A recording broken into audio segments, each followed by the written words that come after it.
Kuya, ate, kuya, pwede po ba kayo tanungin isa't isa? So ano pong mga ninyo? Eliza. Sean po. Andriana. Marunong po ba kayo magluto? Opo, syempre po. Kami pa. Saan po kayo natuto? Nakapanood po kami ng Maggie Sarap Sustansya Kusina Eskwela videos.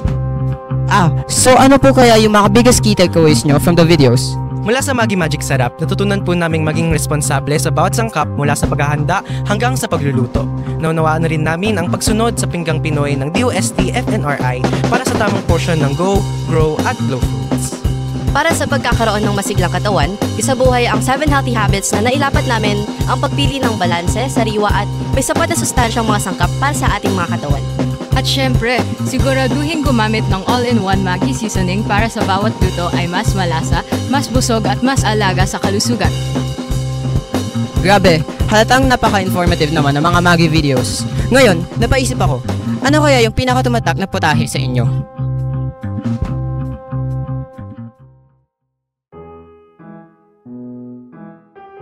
Alam mo ba, ang pangalan na Wok na Toy ay sinasabing nagmula sa mga Chinese na dumadayo dito sa Marikina. Madalas silang kumakain ng menudo. Pero kalaunan ay nagsawa na sila dito. Kaya noong nakikita nila ang menudo, imbis na sabihin nila na wag na to, nasasabi nila ay Wok na Toy. At doon nanggaling ang pagkain na Wok na Toy. Naisip nyo na ba kung anong mangyayari kung gagawin nating malasa at creamy ang tradisyonal na Wok na Toy ng Marikina? Tama yan! Ngayon, bibigyan natin ng modern twist ang classic Marikina menudo gamit ang isang espesyal na sangkap, ang Nestle All-Purpose Cream. Ngayon, samahan nyo kaming mag-ani ng mga sangkap mula sa aming munting hardin, kahit na nasa rehabilitasyon ang aming paaralan. Hindi iyon naging hadlang para matamo namin ang ilan sa mga mahahalagang sangkap sa bawat putahe nating mga Pinoy.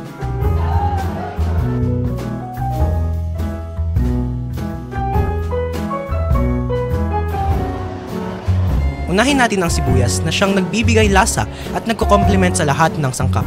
Ito ay mayaman sa vitamin C at iba't ibang mineral. At kasunod, ang malunggay na binansagang Miracle Tree dahil sa kanyang mga benepisyo sa ating kalusugan. Ito ay mayaman sa calcium at nakatutulong sa pagpapatibay ng mga buto.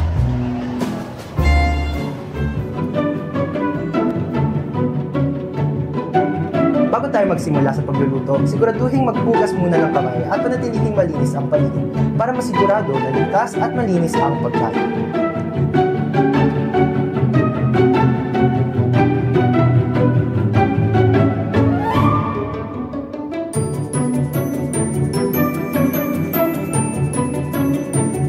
Ayan! Simulan na natin ang ating espesyal na Wok na Toy. Una, pagsamahin natin ang pickle juice at patis bilang marinade ng baboy. Ilagay ang baboy sa marinade. Haluin ng mabuti para pantay ang lasa at palamigin sa ref ng mga 30 minuto. Habang minamarinate ang karne, hiwain na natin ang sausage at mga gulay. Siguraduhin pantay-pantay ang hiwa at huwag overcook para manatili ang sustansya.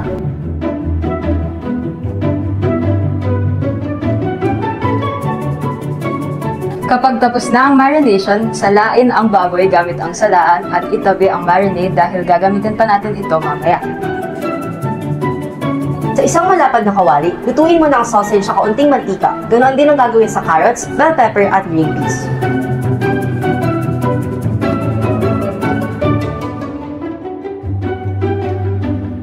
Ngayon, kapag luto na, alisin sa kawali at lutuin naman ang marinated pork kasama ng bawang at sibuyas hanggang bahagyang tostado. Haluin ito na paminsan-minsan. Sunod, ilagay ang kamatis at durugin gamit ang spatula hanggang sa lumabas ang katas. Dagdag ang tubig, itinabing marinade, tomato paste at pickles. Pagkatapos ay haluin ng mabuti.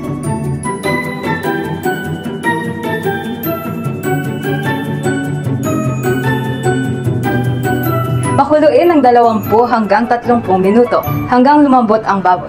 Idagdag ang atay at lutuin ng mga 30 segundo bago haluin.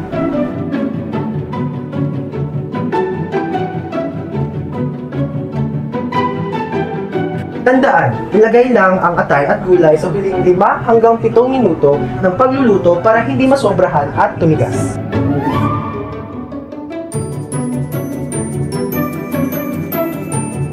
Sa huli, ibalik ang sausage, idagdag ang all-purpose cream, at timplahan gamit ang Magic Sarap.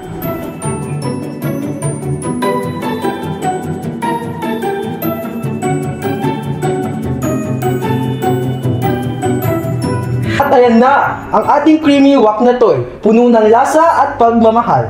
Siyempre, hindi kumpleto ang kainan kung walang panghimagas. Tama, kaya para sa ating matamis na pagtatapos, gagawa tayo ng malunggay ice cream.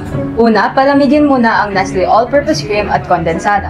Ilagay ang cream sa mangkok at batihin gamit ang hand mixer hanggang maging magaan ang texture.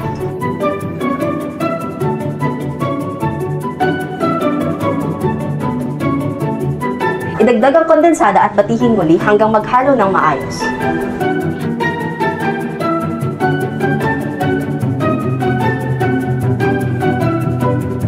Ngayon, siguraduhin na hugasan ang malunggay leaves para sa ating paste. Pakuluan ang malunggay ng 2 hanggang 3 minuto, saka i-blend hanggang maging paste.